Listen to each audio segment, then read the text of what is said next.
State of Downtowns, not so much just downtown Tulsa, but State of Downtowns across the country. And much more before we open up an opportunity for everyone in the audience to ask a few questions as well. We will have a mobile mic going around, so if something comes up, raise your hand and we'll get that mic over to you.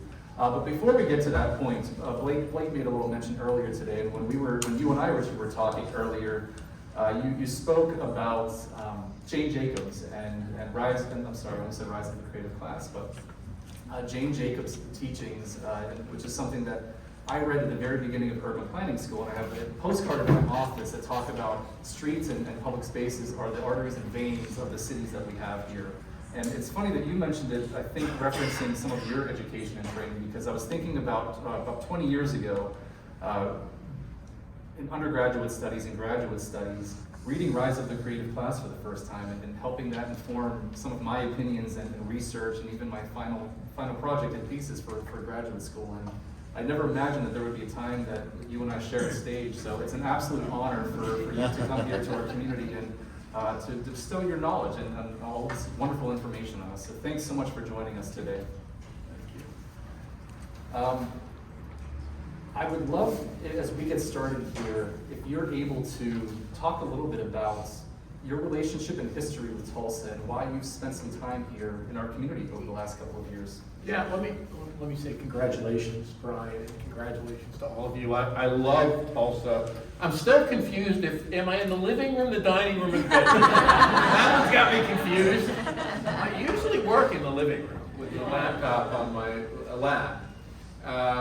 You're great. That was great. I liked it, and I'm going to steal the living room thing. Before I talk about Tulsa, I just want to say something about Jane. You know, I'm very lucky that I got to know her very well, and we spent a lot of time together.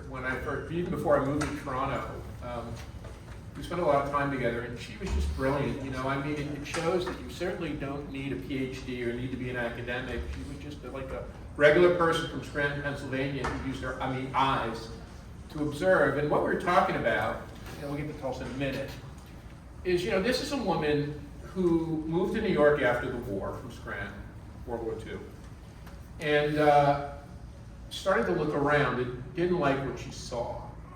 And she was very concerned, this is in the late 40s and early 1950s, about the state of downtown. And before she wrote a book that changed the way most of us think, Brian and I, probably many of you, called The Death and Life of Great American Cities, that made her famous and infamous, she wrote an essay for Fortune magazine, the title of which says everything we need to say or know, but it's really useful. It was called Downtown is for People. What more do you need to say than downtown? You know, she was reacting to the destruction of neighborhoods, the construction of high-rise towers, the creation of these dead spaces and plazas. And you know, I think she wrote that probably 1954 or 1955. And she said it all then, and all we can do is update it. I'm really lucky. You know, I'm just lucky in so many ways. I'm a kid from Newark. My dad had a 7th grade education. You know, I mean, who knows how I got here, just luck. And I remember I was invited in October of 2018 to give a talk at what was called the Heartland Summit, Meeting in the Middle, and it was something that the Walton family created in Bentonville. And a good friend of mine had gone to work for the Walton family, a guy named Ross Duvall, and he was heading up the new Institute to Heartland Forward, where I'm a senior fellow. And this really nice guy came up to me after I spoke, Ken Levitt. And you know, Ken has, as you know, has an incredibly magnetic and wonderful personality.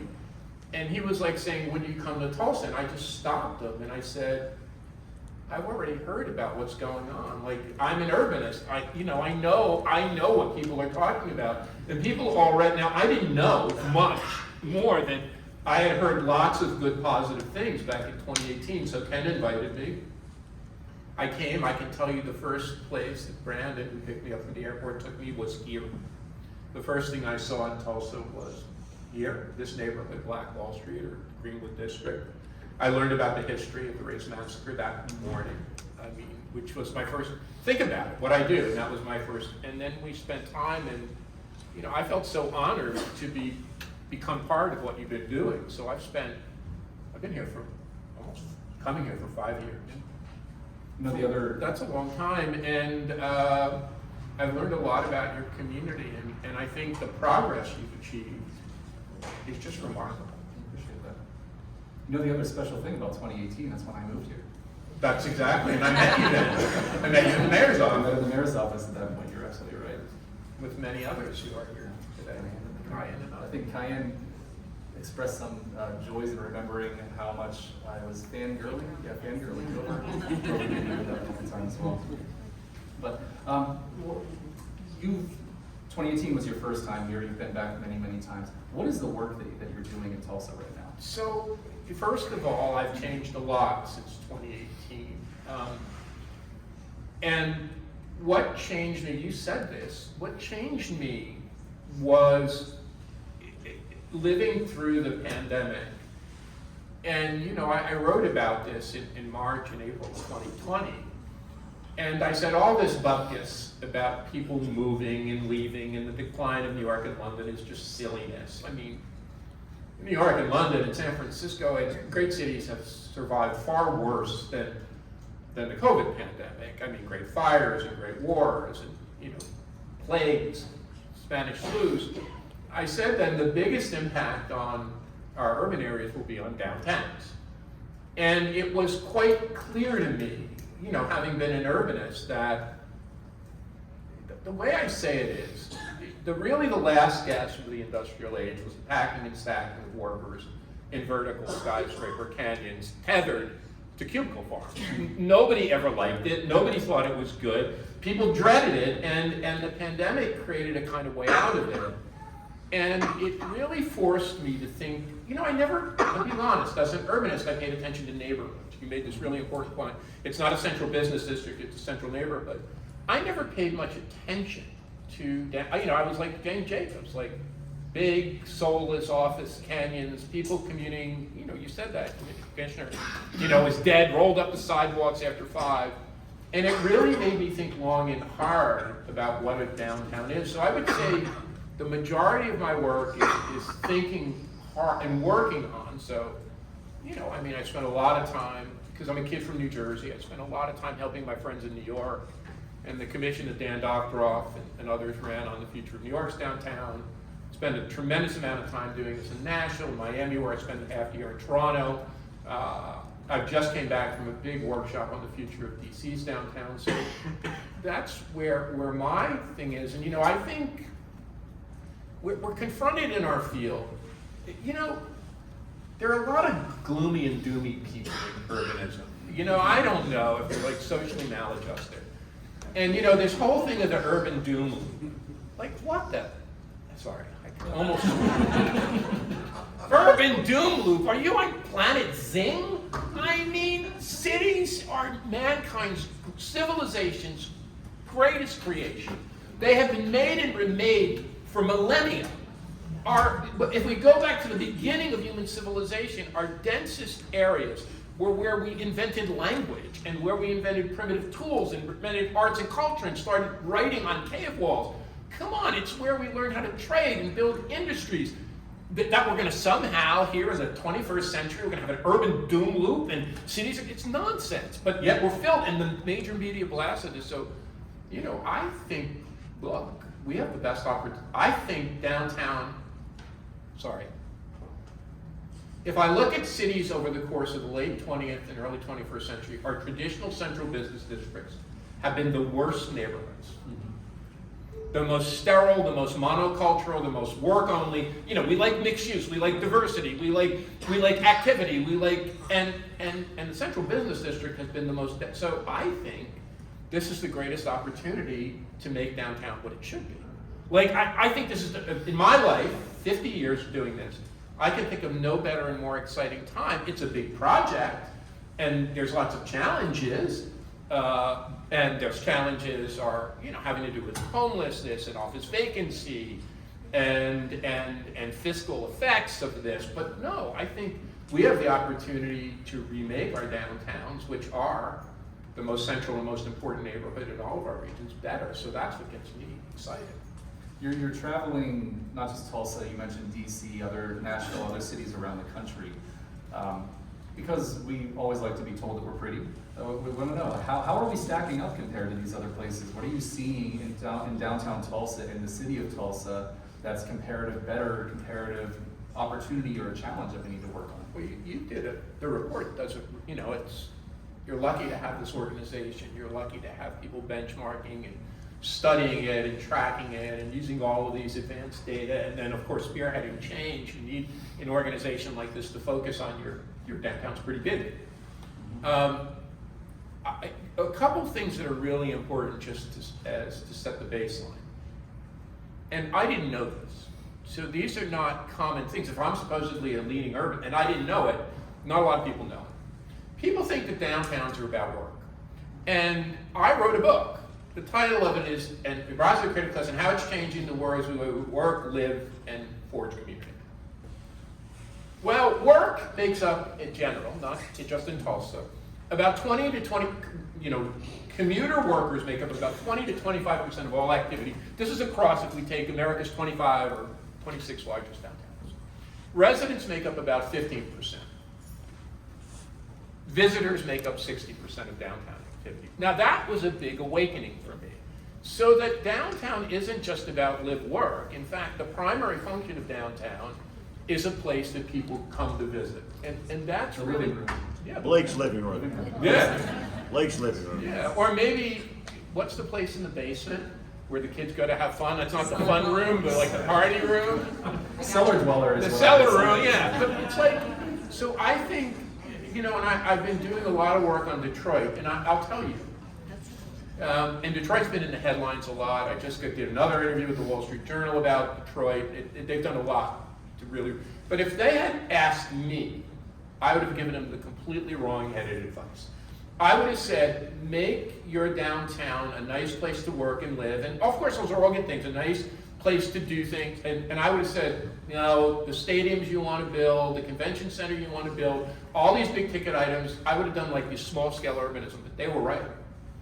And that's been a big thing for me, that downtowns are about excitement, they're about entertainment, they're about energy, and it's been a huge learning experience for me to see this, that the visitation point is really important, and there's no way we're going back. I mean, you said it. Nick Bloom at Stanford, who tracks this, we have reached steady state. We're not going back to the old ways of working. Now here's another interesting fact. Only one downtown in America has rebounded to its pre-pandemic state, that's Nashville. And Nashville has had the highest rate of both local and non-local tourism. No downtown is at above what, 80 or 85% of workforce back. None in the country. But most downtowns, including your downtown, have more residents. This is really important. So downtown is becoming less about office work and more about, and I went to visit Harco today, amazing, and more about people wanting to live in downtown, more about people wanting to go downtown to have fun and be entertained. But this is an interesting fact.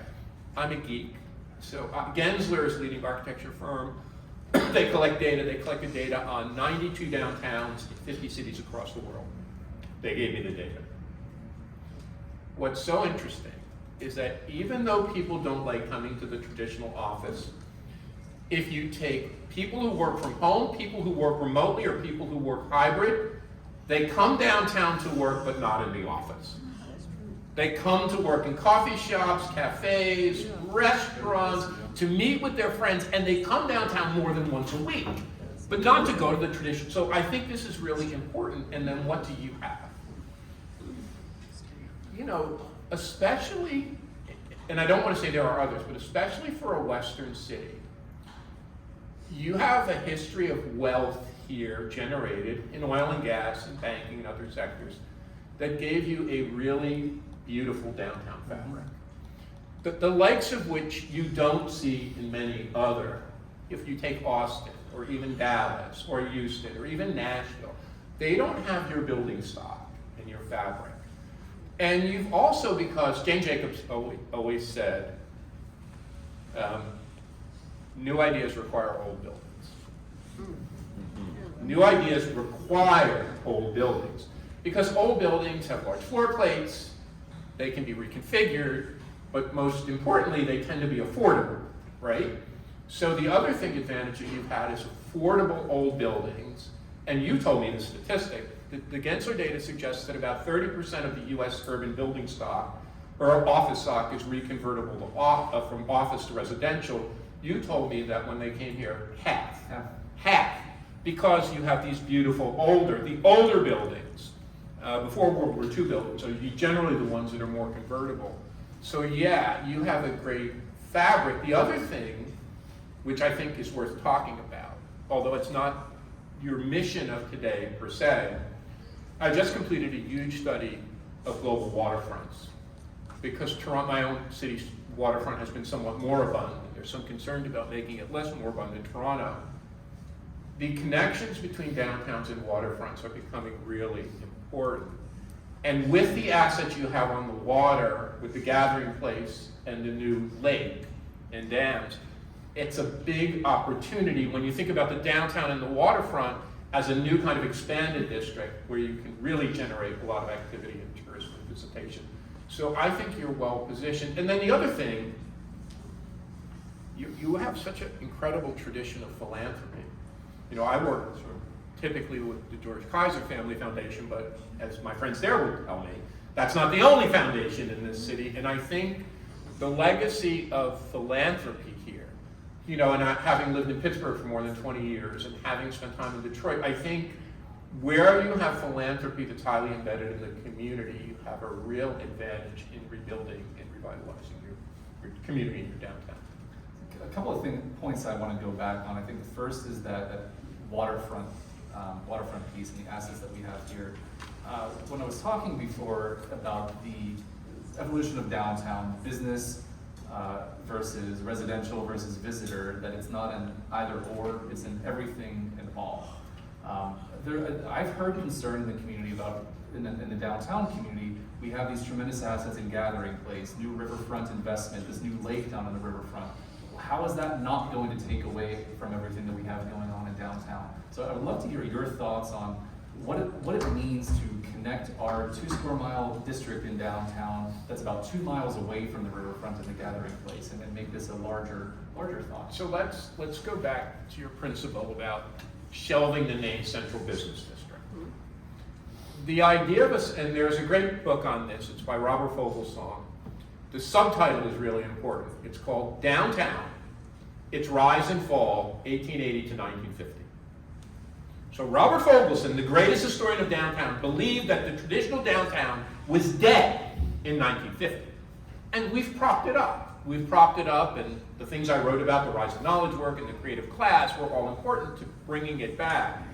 But the point is, it's no longer a central business district. It was a moniker for the old industrial age, where downtown, because you had to be tethered to your desk, right? There had to be a wire to your phone, a wire to your computer. Your secretary came in and brought you the pink little sticky, and you couldn't move, and you had to talk to people in the office, and you had to go shop because there wasn't e-commerce. That's all gone. You know, my office, well, I put my phone away, but my office is on a phone.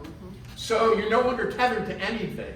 So downtown, and people have played with terms. You call it a central neighborhood. Other people call it a central innovation district, a central entertainment district, a central recreational district. There's a great paper on the central recreational district, central playground, the central social district. A guy named David Milner, who's a brilliant 85, worked on downtowns for many more years than anyone. I call it, though, a central connectivity district. We all have our permutations, but what I think downtown is really about, it's not the place just people work and live, it's the place people connect.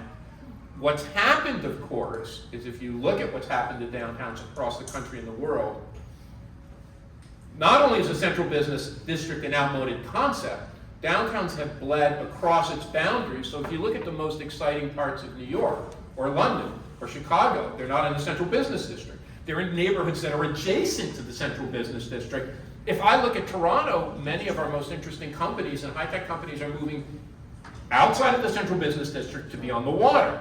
You look at where the high-tech companies are in New York. They're not in Midtown or the financial district. They're in adjacent neighborhoods from Tribeca to Soho to Chelsea, and on, a lot of them on the water. Well, human beings like water. So to me, It's thinking about the central connectivity and entertainment district and central social functions, not just the business functions. Where do people like to connect? You called it a gathering place.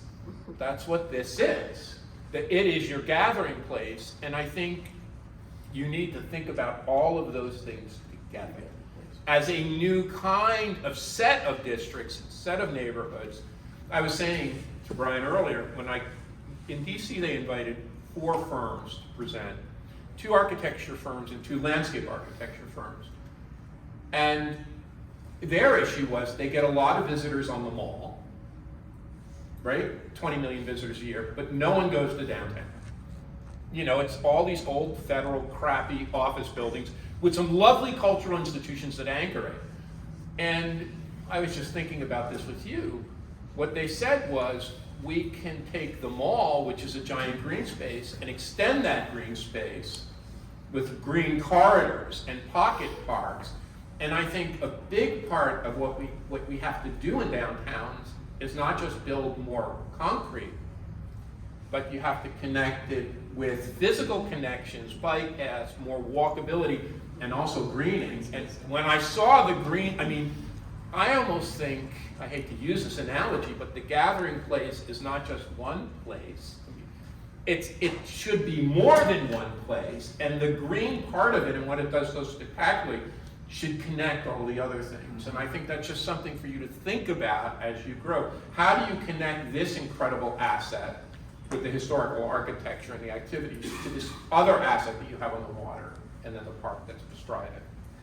You, shifting a little bit again, you were talking about Nashville, work in Detroit as well, and then Austin, and the types of evolutions that they would be frankly jealous of the architecture that we have, but they've experienced tremendous evolutions in moving from that business worker environment to creating a true residential neighborhood visitor destination. We talked a little bit with some of our team earlier today about the incredible culture that we have here in downtown Tulsa and across the city of Tulsa, and something that we don't want to lose. We, as a Tulsa Chamber, we did our intercity visit to Austin last year. Is the other one announced? Yeah. Yep, we're going to Detroit, if you didn't know that. We're going to Detroit. Let me help with that. I mean, let me help with that. How do we ensure that as we continue to grow, as we bring in innovation economy, tech, knowledge economy workers, that we are retaining that culture? Yeah, so first I want to say with regard, and I love Austin. You know, Kirk Watson is a dear friend. My book, Rise of the Creative Class, not that you should ever, it has a lot of statistics, it'll be like the best month of sleeping you ever get if you buy one. But that book is really I was living in Pittsburgh, and a lot of the kids we were graduating at Carnegie Mellon were moving from Pittsburgh to places like Austin was the #1 destination ahead of the Bay Area. And so that book is really my meditation. So I'm a big fan of Austin. One of my former students runs the Urban Lab at the University of Texas. But I think Austin is a pretty clear indication of what you don't want to become. And you know, Jennifer and I were talking about this. I think the world of you're just so fortunate to have somebody here. And we were talking about the tech hubs and all the stuff they're doing, and I was saying, in America now, technology and innovation, things we used to be really proud of, are seen as ripping our communities apart, destroying our communities, creating oligarchical wealth. And you in Tulsa want to use innovation to build a better community, not as a be-all and end-all. Now I think Detroit, and I do a lot of work in Detroit, I know the mayor, I work very closely with the Kresge Foundation, my wife's from Detroit, I spend a lot of time in Detroit, I'm probably going to be doing even more work, so Living Healthy, but I think Detroit is more like Tulsa. And I think what's interesting about this is I gave a speech to the U.S. Travel Association, the CEOs of all the leading travel companies, American Express, the hotel companies, and I couldn't believe they asked me this, because I love Detroit, I'm proud of what they achieved, and I love Tulsa. They said, and they didn't know I knew anything about Detroit, they said, what can cities like San Francisco and Chicago learn from Detroit? And I just talked to a Wall Street Journal reporter yesterday from the airport about the Renaissance of Detroit. Mike Duggan, the mayor, just announced a major affordable housing initiative as Detroit becomes hot for commercial projects, real estate projects, residential projects, nightlife, restaurants, so that people can live in Detroit. So this leads me to Tulsa. I'm trying, Ben Stewart has encouraged me to, after 5 years, try to make a little write-up of what I've learned. So I've been talking to lots of people, including you and others, about what's happened here. And I thought the main takeaway, when you think about the future, growth, innovation, technology, entrepreneurship, startup labs, Tulsa Remote, is that everything you do has to maintain your Tulsa-ness. That you have something so freaking special. You see it in this room, you see it in the community spirit, you see it in the people who come here to work for Tulsa Remote and stay. You see it in the philanthropy, you see it in the way it acts on people and people get involved. You cannot let growth and technology in. That is job one. Everything you do must reinforce that Tulsa-ness, because I've seen it. I've seen it rip communities apart, and I've seen it erase history. I've seen newcomers come in and just take an eraser and erase the history. So that's number one, and I think you have to put that front and center. I think, and I've never been wrong on this, and it's not study, it's intuition. I know when places get hot. I've been saying for the past 4 years that, as everyone talked about Miami and Nashville and Austin, keep your eye on the Great Lakes states. They're one of the few places that are affordable, that have good residential neighborhoods, that have good suburban, private, and public schools. Americans, at the end of the day, when they have kids, move for family, they move for housing, they move for schools. And now, if you look at the data, the places that have seen the greatest housing appreciation are not just the Sun Belt states. They're Buffalo and Cleveland and Cincinnati and Pittsburgh and New York. I think the needle is also pointed at you. And if you look at the places people are leaving Austin for, Tulsa already is in the top 10. So look, and I think when I mentioned this in Bentonville, I remember 2018 saying this to the Waltons and the folks in the Chamber of Commerce, and they laughed me out of the room. They thought it was hysterical. You mean Bentonville could become hot? 2 years ago, they asked me to do the inclusion and affordable housing study for the community. I think you have to plan for what's coming towards you because of all the assets you have, and not just the physical assets, the amenities, the restaurants, the culture, and the affordability and the sense of community. Yeah, I think the world is changing. The world is changing away from just trendy spots, does that make sense? To places that are real and authentic, and I can sense a bigger wave is coming at you. So that's my main thing, is protect what you have. Appreciate that. I think we're probably going to move to some audience questions in just a second. And last thing I want to ask you right now is, maybe preface it with, we've talked about incredible investments in our downtown and our community. 15 years ago, BOK Center, One Oak Field, a tremendous arts district. And it's easy for us to, I think, as a society, not a Tulsa group, but as a society, to say we've done a great job in doing that. What's next across our city? But downtown's not done. How do we reinforce the message that we need to double down, not just continue investing, but double down on catalytic projects, on visionary projects, on the things that are going to make our neighborhood special? So quickly, I think adding more, even though residential residents are going to be not the biggest number, maybe the smallest number, they're still important. And doubling that number, what is it now, roughly 5,000 up to 10,000, that's important. Thinking about the new, and I think with Tulsa Innovation Labs and Tulsa Remote and others at the Chamber, thinking about, and you mentioned it, the new industries that are transforming downtown. Downtown is no longer, they used to call it finance, insurance, and real estate. When people looked at New York, the technology-based industries that you pointed to were growing at 17 times. 17 times the rate of finance, insurance, and real estate. You've already showed the data.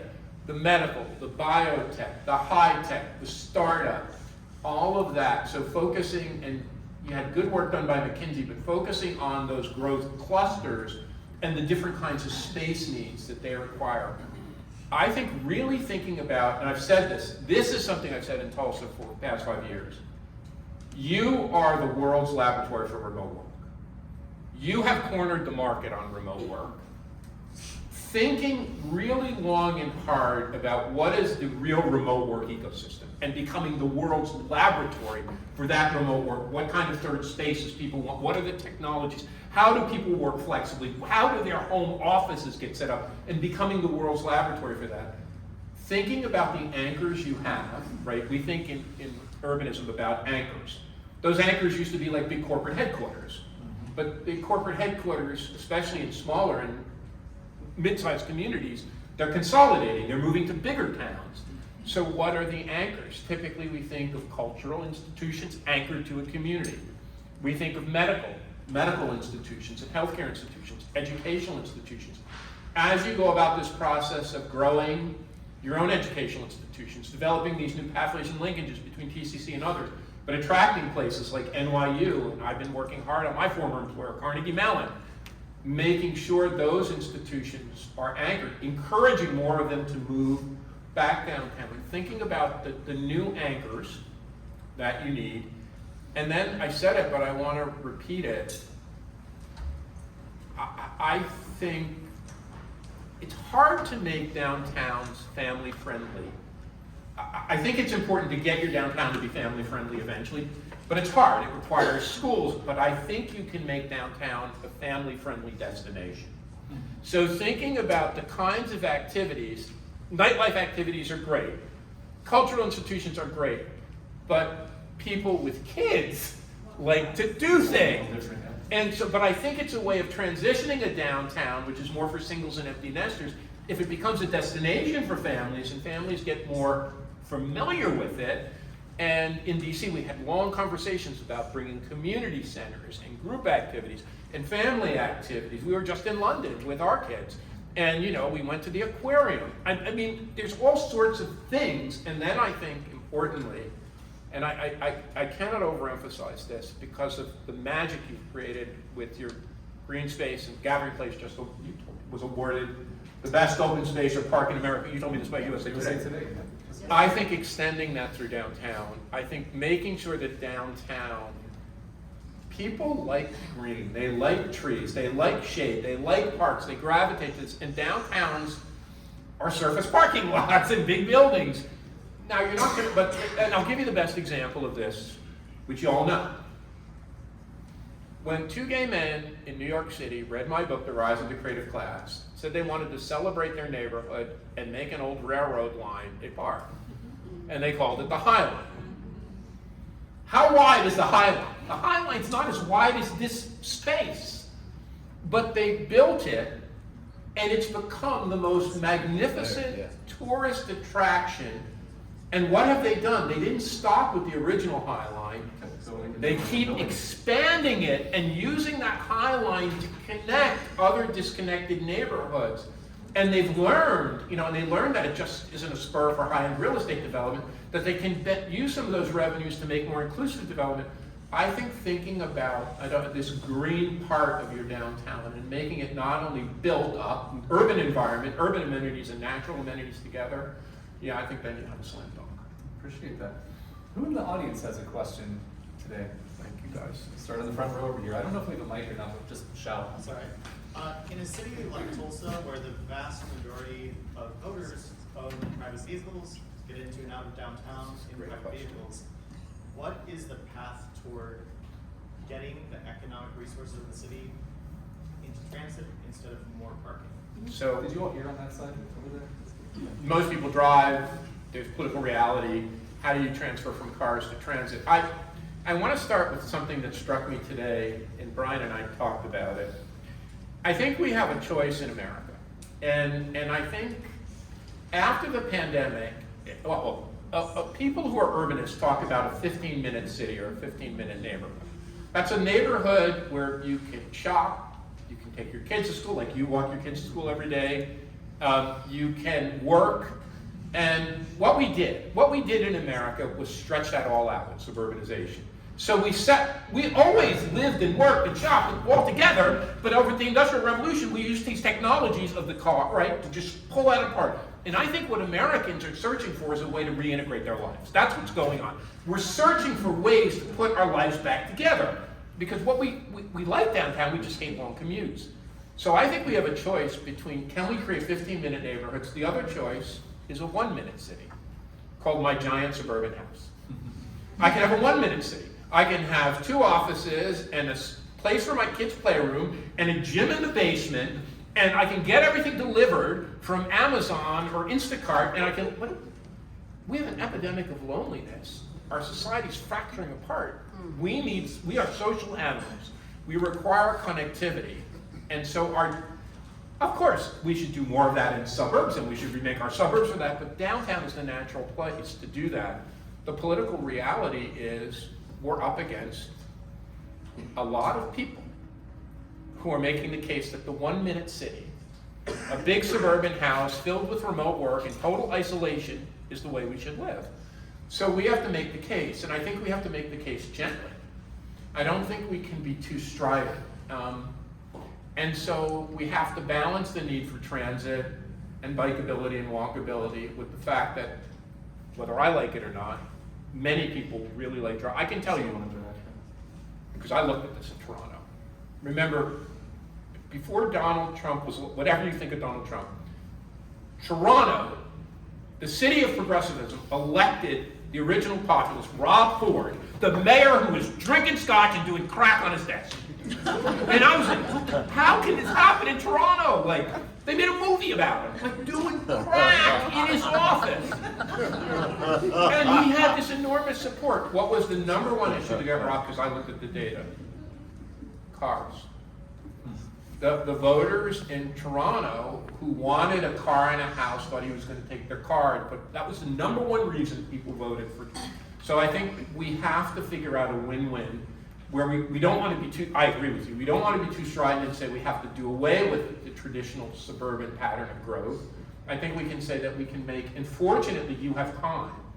I mean, the reason, when cars become a big issue is when you pass about 5 million in population and you just can't go anywhere. I think you have time and to think about that, but to pose it more right now is a win-win. The thing about transit is hard, and I want to be really honest. Because you no longer have the 9-to-5 commuting pattern, it really requires thought about, and I don't think anyone has this figured out, about how transit is used. What we're finding in most big cities that have dedicated transit, that transit ridership, you probably know this, is depressed during the week and well over 100% on the weekends. Didn't know that. So we're finding a new pattern of transit use. So I think wherever you head with this, thinking about the new kind of work, living environment we have, where it's more about visiting and less about peak hour commutes is really important. Interesting. Thank you so much. Over here. Yes. So Tulsa remoter, live downtown, from Minneapolis, the town with a lot going on for it in that respect, but new to engagement here in Tulsa. I feel like what we touched on today was really nice. There is a hesitancy to close. We're always closing third between BOK and the mail facility. But everyone has wonderful experiences in that closed street, and then we take it away from them. So maybe there's something there that the partnership could look at, turning it into green space, turning it into a memory place. Because as I've come to downtown and talked to people who lived here a long time, they harken back to Mayfest, to the ice skating rink, to the local thing that they enjoyed, and that seems like a nice place to do something like that. So I think, look, I mean, this goes back to your question. Your streets are too wide, your sidewalks are too narrow, they were built, I mean, that's where I think you can, now it's hard, there's state, DOT and all this, but you can start to think and envision a set of connective fiber to the waterfront and outlying areas, which begins to make those streets a little bit narrower, add bike lanes, add greening. You don't need the streets open every day. Maybe there's peak hours and non-peak hours. Streets can be convertible. They can be used as playgrounds at one part of the day or one part of the week, and they can be used as thoroughfares another. So I think thinking about your streets in relationship to these key nodes of activity are really important. Can I have one piece to Yeah, that? please. When it comes around to the next capital package, which is going to be a number of years from now, as a collective, we need to be pushing the city to put the right amount of resources into a downtown that generates 20% of sales tax revenue, has 20% of the business data that we just talked about as well. The city has to listen and invest the right amount of resources into this community and this neighborhood. I also think the thing you have is philanthropy. And philanthropy here can do very big lifts. I think making the case to philanthropy about how important this is, how successful investments like the Gathering Place or others have been, how much more can be done to leverage those investments and then help government. Yeah, I think creating some kind of plan or vision for what it could look like is really important. And I think it will be key to your marketing yourself. I think we already know that you've got a lot of positive press and publicity, but the more you do that, the better you will be able to capitalize. And I do think what's important is the focus on, when you say Tulsa Remote, we do know this, that talent attraction has become if nothing's clearly all important, and there is a chicken and egg, there's companies and talent, but talent attraction is the bellwether. So the more you have these things combined with affordability and high quality of life, the more you're able to attract talent, the better off you'll be. I think maybe we have time for one more question. Richard, do you want to choose who gets that one? No. Is he a hand? I can stay all night, I don't have to go anywhere. Hi, so I've been a fan of your work for many years, so wonderful to be able to hear you today. Well, my question is, we have a really vibrant arts community here in Tulsa, and however, the nation is going through sort of a cataclysm where programs are being cut. Here in Oklahoma alone, more than 1,000 pre-college arts programs have been cut. How will that affect, do you think, in 5 and 10 years, that talent acquisition? So I think you have an opportunity to take them. If you have a very robust program to attract artists and artist fellowships, I think the more of that, the better. I mean, one of the things, and I didn't write Rise of the Creative Class. There was a lot of thought that went into it. And why did I say focus on artists and designers and musicians? They are very tied to place. I was teaching students in technology, they'll go anywhere at Carnegie Mellon, that they can get a good job and work for a high-tech. There is something in the artistic community, the creative community, that's very rooted. And so I think, why not think about expanding those programs, growing those programs, offering more of those opportunities here. And I think that's a sell. You can do that. I think visual arts, and I think music too. I think there is a huge potential upside for music, and that becomes a great branding campaign. The only thing I would say, I'd say a couple of things. One, if anyone didn't ask a question, my email is florida@creativeclass.com. I read and respond to all my emails. No one else, maybe someone else reads them without my permission, who knows, but I read and respond to all of them. And I hope I'm here for the long haul. Like I've really enjoyed my time here, and I think it's given me a new perspective. I think you have something to offer America. I said this to Jennifer today when we were talking about it. I think America knows that its community has been ripped apart by technology, by innovation, by cell phones, by the grind. And I think this is also true of Toronto, where I live. I think that you have something to show America about community. I really do. I think there's something deep here about community, and I think that community spirit, or what I call Tulsa-ness, can and should be reflected in the remaking of this downtown. It should exemplify that. At its core, it should be something that creates more, and the subject, I guess the way I think about that, it's so interesting to talk with you, is this idea of social infrastructure. And I want to leave you with that. That in America, we have made a choice to divide people up into small little houses in the suburbs, away from their extended families, isolated in cars. And COVID just accelerated that. It made us more of an isolating society, right? It was the thing that forced us into more, I'm scared of the subway, scared of the bus, scared of the crowd.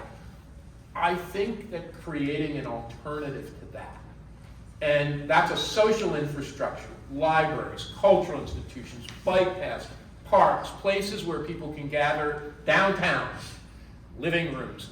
It's really important, and I would make that your number one job, to do everything you can to have an alternative to the forces of isolation and loneliness that have become a terrible epidemic afflicting this country. And I congratulate you on your success in doing that, and hopefully I can be part of your future in creating that. So thank you for having me here today, and thank you for having me here. Richard, thank you so much.